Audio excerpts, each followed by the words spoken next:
La bibliothèque Mazarine conserve aujourd'hui un fonds extrêmement important de livres et de manuscrits provenant du couvent des Jacobins de la rue Saint-Jacques à Paris. C'est un couvent extrêmement important, le plus important établissement dominicain du Moyen-Âge. Ça n'est pas le premier couvent dominicain de France. Saint-Dominique a installé son ordre à Toulouse en 1215.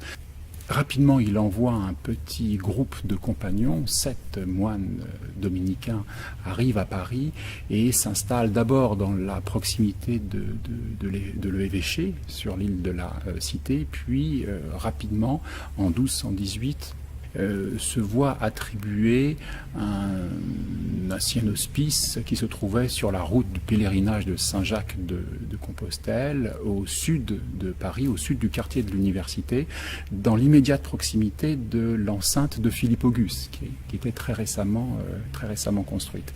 Ils s'installent dans cet établissement qu'ils vont organiser pour leur activité. Ils vont y fonder une bibliothèque extrêmement importante, extrêmement riche, qui a au Moyen-Âge une double tradition et une double image. Un certain nombre de penseurs et d'écrivains, je pense en particulier à Richard de Bury, un écrivain et un collectionneur, un amateur de livres, et qui a été aussi évêque d'origine anglaise, a loué dans son Philobiblion, dans son traité de l'amour des livres, la générosité des dominicains qui prêtaient leurs livres et l'accessibilité de la collection.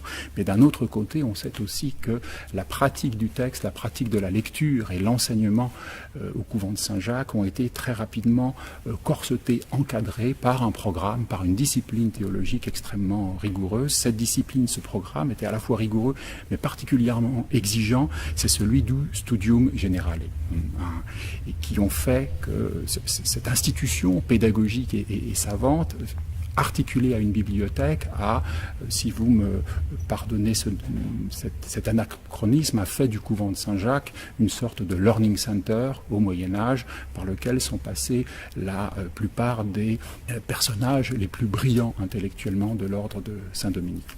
La bibliothèque est extrêmement importante, extrêmement utilisée, extrêmement sollicitée au Moyen-Âge. Elle va rentrer en sommeil à partir du XVIe siècle.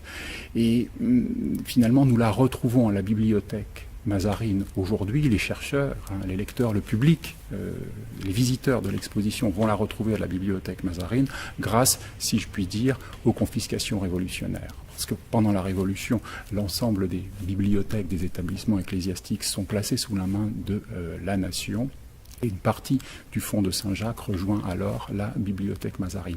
Une part importante, qui justement fait l'objet de cette exposition, mais non pas la totalité du fonds, puisque d'autres bibliothèques parisiennes, la bibliothèque de l'Arsenal, la bibliothèque nationale de France par exemple, ont été attributaires de manuscrits ou de livres provenant de Saint-Jacques, mais certains documents ont également échappé aux confiscations révolutionnaires. Et je pense en particulier à un document assez exceptionnel, qui est un des grands documents de la liturgie dominicaine qui date du milieu du XIIIe siècle.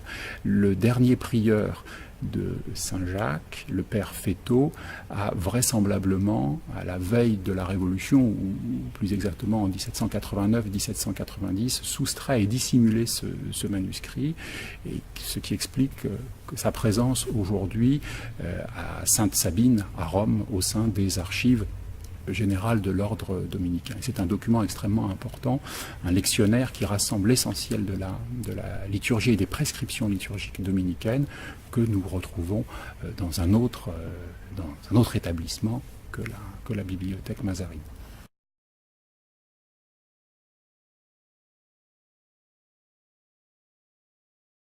L'exposition proposée par la Bibliothèque Mazarine du 14 décembre au 26 février 2016 sera articulée en 3 parties.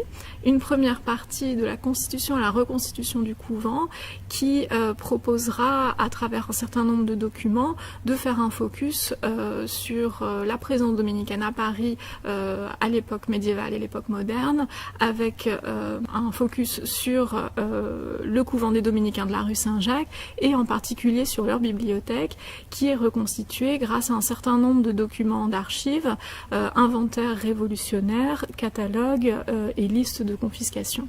Cette partie est illustrée par un certain nombre de représentations graphiques et notamment de plans de Paris, dont le plan de Tavernier qui permet de visualiser l'élévation des différents bâtiments du couvent au milieu du XVIIe siècle.